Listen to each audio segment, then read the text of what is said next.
Hi guys, welcome to mister Nitish kitchen. இன்னைக்கு நம்ம என்ன ரெசிபி செய்ய போறோம்னா சாஃப்டான தேங்காய் பூரண கொழுக்கட்டை. எப்படி செய்யலாம்னு பார்க்கலாமா? வாங்க வீடியோக்குள்ள போகலாம்.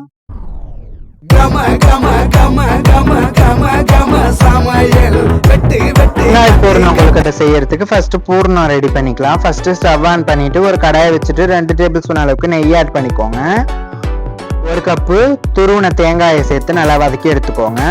ஒரு கப்பு துருவன தேங்காய்க்கு ஒரு கப்பு வெள்ளை கரைசலை கரைச்சி வடிகட்டி எடுத்து வச்சிருக்கேன். அதையும் கொஞ்சமாக சேர்த்து நல்லா வதக்கி எடுத்துக்கோங்க. ஸ்வீட்னஸை தூக்கி கொடுக்கறதுக்கு ஒரு பிஞ்சு மட்டும் சால்ட் உப்பு ஆட் பண்ணிக்கோங்க.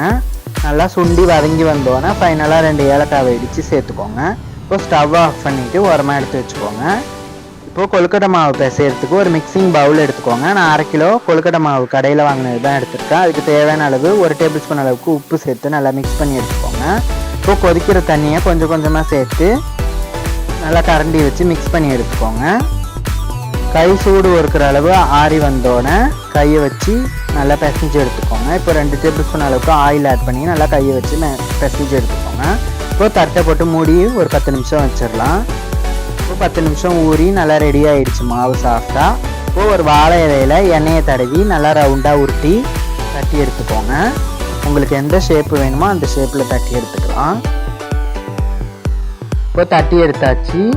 இப்போ தேங்காய் பூரணம் ரெடி பண்ணியிருக்கோம் இல்லையா, அதை 1 டேபிள் ஸ்பூன் அளவுக்கு வச்சு அப்படியே மடித்து எடுத்துக்கோங்க. இப்படியே எல்லா மாவையும் கொஞ்சம் கொஞ்சமாக செஞ்சு எடுத்து வச்சுக்கலாம். இப்போ மோதகம் வச்சில் நான் எண்ணெய் தடவி வச்சுருக்கேன். அதில் கொஞ்சமாக மாவை சேர்த்து கொஞ்சமாக பூரணத்தையும் வச்சு ரெடி பண்ணி எடுத்துக்கலாம். உங்களுக்கு எந்தெந்த ஷேப்பில் வேணுமோ அந்தந்த ஷேப்பில் கொழுக்கட்டையை ரெடி பண்ணி எடுத்து வச்சுக்கலாம்.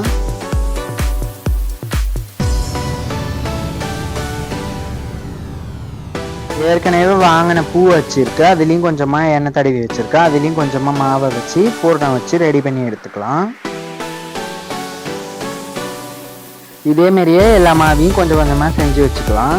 இப்போ மடக்கிற கொழுக்கட்டையும் வச்சுருக்கு, அதையும் உடஞ்சிட்டு அதனால் நான் மாவு வச்சு இதையும் வச்சு எடுத்துக்கலாம். இதேமாரியே எல்லாத்தையும் செஞ்சு இட்லி தட்டில் துணி போட்டு வச்சுருக்கேன். அதில் ஒன்று ஒன்றா எடுத்து வச்சுக்கலாம். இட்லி பானையில் நான் தண்ணியை கொதிக்க வச்சு வச்சுருக்கேன். அதில் சேர்த்து நல்லா வேக வச்சு எடுத்துக்கோங்க. 10 நிமிஷம் நல்லா வேக வச்சு எடுத்துக்கலாம். இப்போது தண்ணி கொதிக்க வச்சுருக்கேன். அதில் ஒரு தட்டாக வச்சு மூடி போட்டு ஒரு 10 நிமிஷம் வேக வச்சு எடுத்துக்கோங்க. இப்போது 10 நிமிஷம் நல்லா வெந்துருச்சு. ஜம்முன்னு கொழுக்கட்டை ரெடி ஆயிடுச்சு. இதேமாரியே நீங்களும் ட்ரை பண்ணி பார்த்துட்டு எப்படி இருக்குங்கிறத கமெண்ட் பாக்ஸில் சொல்லுங்கள். பாய்.